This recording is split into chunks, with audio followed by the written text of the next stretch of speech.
Today's reading is in Exodus chapter 23, and it's a continuation of expanding on these 10 commandments that God has given to Moses and some explanations. And so the first part of the chapter is just be fair to each other, even if it's your enemy or someone you don't get along with.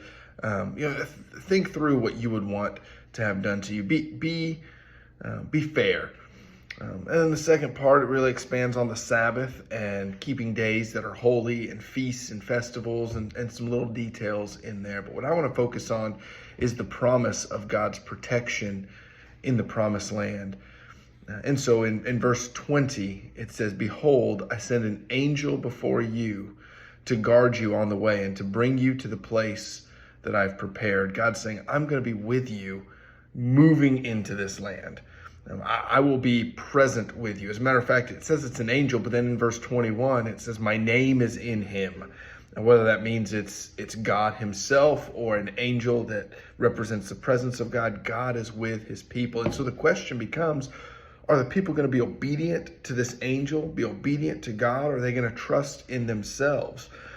God says, you've got to purify the land. I'm sending this angel to be with you. Now, get rid of all the distractions that would have you worship other gods. And so there is a talk of driving the people out and demolishing their pillars. And the motivation for God clearing out the land is not so that the people of Israel can have some elitist community of just Israelites. The command is there in verse 33, they shall not dwell in your land, lest they make you sin against me.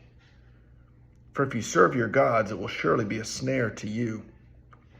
You see, God's driving the people that are in the land out so that Israel will not have the temptation of worshiping other gods. And so God actually sets rules for us, not because he wants to have his thumb on us or to control us in some way. Certainly he is in control, but he does these things so that they will not be a snare to us. They will be a protection to us. They will keep us in a right relationship with him and in a right way of living.